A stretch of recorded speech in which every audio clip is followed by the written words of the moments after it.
মিজান ও মাহবুব দুই সহোদরের কবজায় বন্দি ঢাকা পুঁজিবাজার, এমন ভয়াবহ অভিযোগ তুলেছে বিনিয়োগকারীরা। বিনিয়োগকারীদের কেউ কেউ সব হারিয়ে নিঃস্ব হয়ে পথে বসেছেন। ব্যবসায়ী হুমায়ুন কবিরের টেক বে নামক এক প্রতিষ্ঠান থেকে এই সহোদর 2021 ও 22 সালে 17 কোটি টাকার লভ্যাংশ দেওয়ার কথা বলে লোপাট করে দেয়। বাজারের কৃত্রিম উত্থান পতন বা গ্যামলিংয়ের মাস্টার খ্যাত এই সহোদরের বিষয়ে বিস্তারিত জানাচ্ছেন সহকর্মী মণ্ডলে নাম। ঢাকা পুঁজিবাজারে বিনিয়োগের নামে মিজান মাহমুদ দুই সহোদর এখন গ্যাম্বলিংয়ের মাইন্ড মাস্টার। তাদের কারসাজিতে টেকবো নামক একটি প্রতিষ্ঠান ধ্বংস হয়েছে বলে অভিযোগ উঠেছে। ব্যবসায়ী হুমায়ুন কবির এশিয়ান টেলিভিশনকে বলেন, 2021 ও 22 সালে গ্যাম্বলার মিজান তার সহযোগী মাসুদ রানার অ্যাকাউন্টের মাধ্যমে বিভিন্ন দিন তারিখে 17 কোটি টাকা পুঁজিবাজারের বিনিয়োগ করান। পরে সেই টাকা কৌশলে হাতিয়ে নিয়ে লাপাত্তা হয়ে যায় এই চক্র। 2021 সালের জুন মাসের থেকে এই মিজান গংদেরকে মিজান বা এজি মাহমুদ এবং আরেকজন আছে সায়েম, ওরা আমাকে এই শেয়ার বাজারের মোটা অঙ্কের একটা প্রফিট হবে এরকম একটা লোভ লালসা দেখায় আমার কাছ থেকে প্রায় আমি শেয়ার বাজারে ক্যাশ টাকা বিনিয়োগ করেছি 12,19,34,500 টাকা।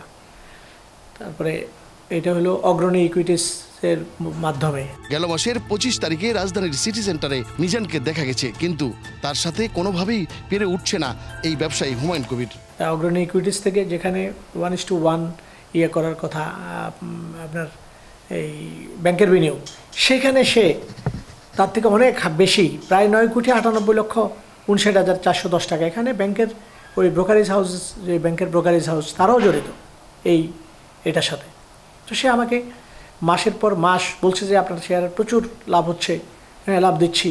আর তার সাথে আমাদের একটা কথা ছিল যে হ্যাঁ প্রফিট যা হবে তার 40% আমাদের, 60% ওর, আর যদি লস হয় তাহলে 10% টাকা সে আমাদেরকে দিয়ে দেবে।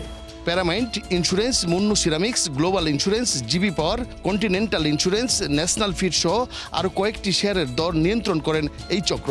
তারা কম দামে শেয়ার কিনে উচ্চ মূল্যে সাধারণ বিনিয়োগকারীদের ধরিয়ে দিয়ে টাকা নিয়ে সর্বশান্ত করছে বলেও বিনিয়োগকারীদের একাধিক অভিযোগ রয়েছে। এখন আমি সর্বশান্ত হয়ে গেছি, হ্যাঁ আমি ব্যাংক করাপ্ট হয়ে গেছি, দেউলি হয়ে গেছি, আমার ব্যবসা বাণিজ্য সব বন্ধ, আমি এখন পথ বসার মতো উপক্রম। মণ্ডলের নাম, এশিয়ান টেলিভিশন, ঢাকা।